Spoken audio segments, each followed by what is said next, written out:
All right, guys, sorry about that. We should be back up and with our stream live again. Apologies with this taking place across nearly the entire planet. These things will happen, but it doesn't look like we've had anything too decisive play out between the two in the intervening time. EEG have managed to pull themselves ahead to a little bit of a gold lead, but no kills, no towers, at least as of yet. But this is the thing. The longer that EDG stay even on footing with RNG, the worse it actually is for them in the long run. They have a vein on the side of RNG, which is basically that ticking time bomb that we like to talk about sometimes. If RNG have a nice, slow, controlled laning phase, they will be able to reach that late game point where they're just winning team fights consistently.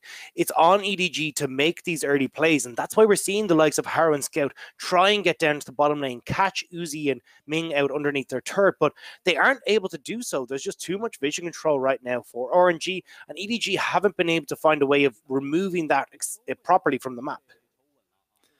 Yeah, as we're saying, the only thing that's really stayed consistent from EDG is them having control over the map because of keeping Casa down for the time being. Will allow them access to the bot side to pick up that Cloud Drake for themselves. Certainly nice to be able to get around that map a little bit earlier, but I think you're right, Gosu. It's, the temptation here is, as well as it's been going for EDG in the early going, to not to pressure further, not to cement those advantages because things are going well. The impetus seems to fall across to RNG, who are the ones pushing forward. The Predator going to be popped. Ray's in trouble coming in from the side will be the relief, but Ray may be dead before that Forge God comes calling.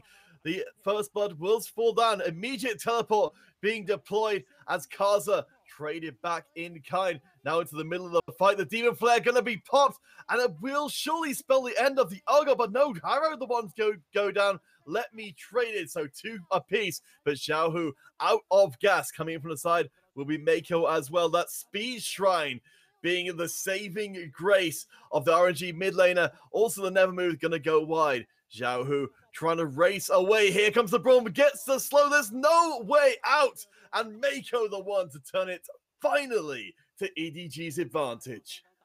And a lot invested from RNG there as well. You got the teleport out from Zhao, who flash out of him as well, and you're still able to pick up the kills. So EDG now have found that early game at least a small advantage for themselves, but now we got to see what else can they turn it into. That Cloud Drake paying off literally immediately for EDG as they're able to bring in the last play, but it looks so good to start off with for RNG. It really did, but the problem was, of course, they had no vision on Haru.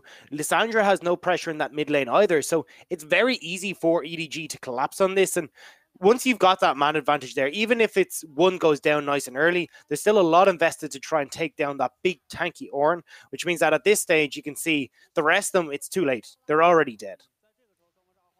I did wonder if we might see, ultimately, the entire teams being drawn into that fight, but Hope and Uzi keeping on their journey in the bottom side. Completed Blade of the Roaring King for the Lucian. Hope to get, however, temporarily an advantage. But you're right, Uzi keeps on scaling up. Even if they're not part of the fights right now, later on they're going to be absolutely terrifying.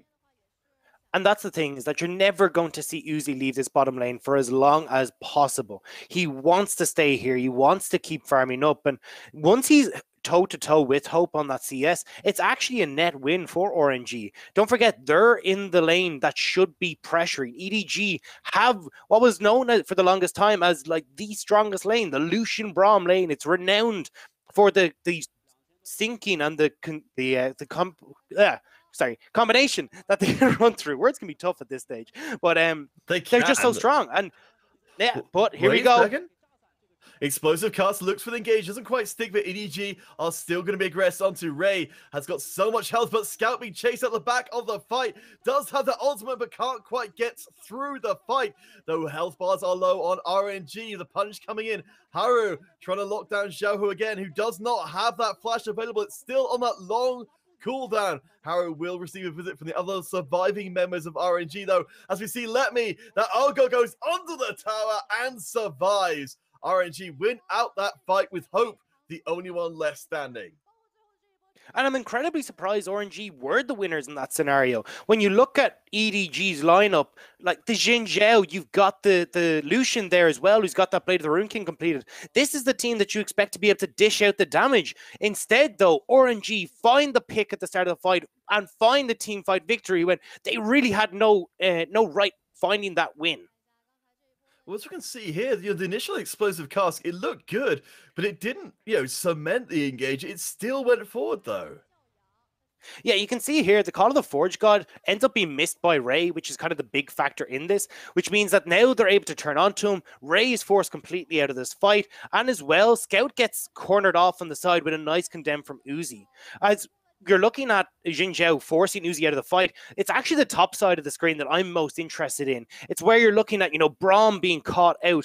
The Lissandra passive as well means that Ray's put low enough to get caught out by Karsa, and overall it just goes from bad to worse. Over aggression from EDG and missing a lot of key ultimates. We're back to live and we're back to another team fight. EDG and RNG, they're not wasting a moment as Letme will finally fall down. Even the uber beefy Urgot. This time around, the Forge goal will not be cancelled, but a nice use of the blast gun. Zhao gets caught against the wall and Mako puts them down. Man, these teams are not giving us a moment to recover as EDG, they spawn back in, they immediately go for a fight, and they could well be rewarded with not just that first tower goal, but a second tier 2 tower in the mid lane as well. And smart play from EDG as well, realizing, look, that last team fight didn't go well, but it was mechanical errors that really were the difference. This is actually still the right call. Fighting in these scenarios is what we should be doing. And you can see once they get Rifty down in this mid lane, it's all gears in motion for RNG. They want to try and stop this, but Zhao Hu gets caught out on the bottom side of River here, forced to use the ultimate defensively, and at that point, RNG have committed to a fight in trying to help out Zhao Hu. Zhao Hu, though, doesn't get that. He's pieced out. He's like, oh, well, I thought we were just done with this. And unfortunately, it leads to the death of multiple members on this RNG lineup. Now we're looking at EDG back in the lead again, back in control, and maybe as they're moving in towards this mid game with such a strong spiking composition, they can try and push this towards a win. Harrow's certainly making themselves a lot more felt in this game than before, but one thing I particularly liked about that last fight was, EDG, they fell back, but they put so much terrain between the remainder of RNG and the member of RNG that the rest of the team were trying to rescue. Zhao Hu can get across walls, Kaza as well, but ultimately, where and when the fights are taking place, it feels like EDG are putting the right chances for the right plays, as we will see the catch right onto Ray, torn apart. And, well, as you say, EDG, they choose their fight, so do RNG.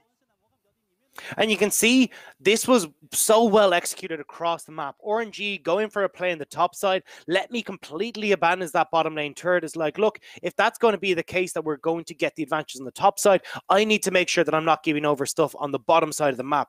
As well, Uzi sitting in this mid lane, so he's the one that's most safe at the moment, able to pick up that farm nice and close to the turret. So there's not really much ways to punish RNG for losing or for going for that play on the top side of the map.